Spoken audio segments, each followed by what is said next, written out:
Presidential candidates do like to discuss just how they'll make the economy better, but a large number of voters are concerned that the election will, in fact, have a negative impact on their bottom lines. A new investor poll survey from BlackRock finds that nearly two-thirds of Americans say the election has impacted their investment decisions over the past year. Roughly one-third feel the election poses a threat to their financial futures. Here with me to discuss what it might mean, BlackRock President Rob Kapito. Rob, thanks for being here. Thank you. To those numbers, when words like threat are used to discuss financial futures, obviously there's a roiling aspect to it. But what did you find with regard to the survey about how that fear of this election is quantified? Well, I think the individual investor is very intelligent. So they realize that it's better to cast their ballot in the polls rather than do it in their investment portfolio. So what we've seen is people move more to cash than they've been before. Now, they already had a very high balance in cash. I'm not saying it's a good thing, but they did take risk off the table and moved into cash because it's just that it's new. It's not the individual candidate that they're concerned about as much as there's an election. It will definitely change and pose some risk.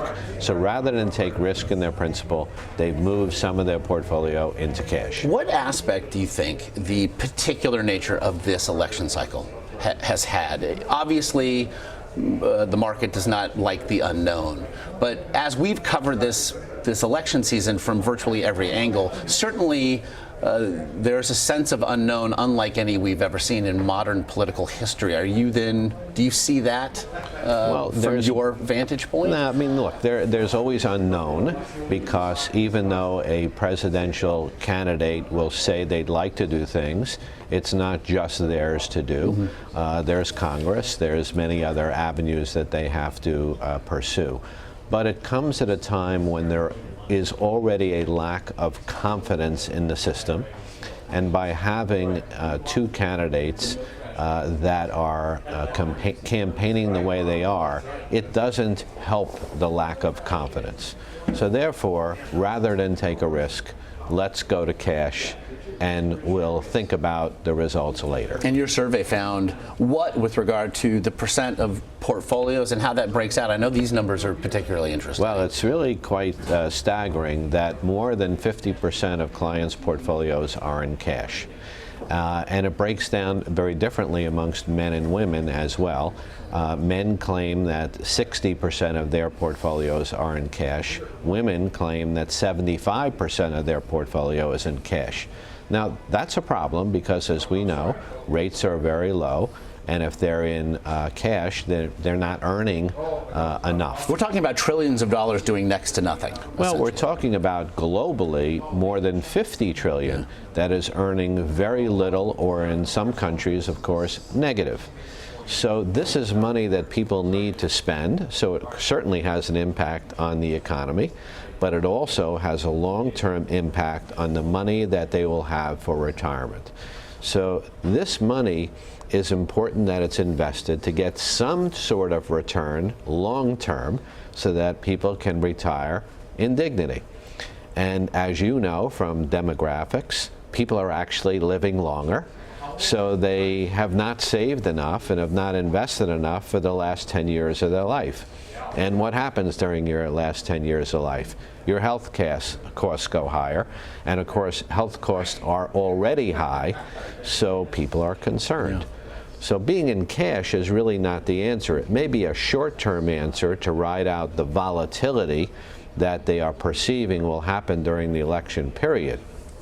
But then after, when asked this question, they all intend upon investing both in the equity markets and the bond market. And interestingly, you mentioned with regard to demographics, perhaps we could learn something from the youth, at least at present, as millennials are in fact freed from the shackles, if you will, the muscle memory of recent economic downturn, that they frankly don't feel the pain, that institutional pain, much like their their elders? Well, it's a little more than muscle memory, because they were around during the financial crisis, but they didn't have any money. Yeah.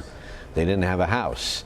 So they didn't realize the value of their portfolio went down 50% and their house value went down 50%. And all clients in the investment community are the same. They don't remember when they made money, but they remember every single time they lost money.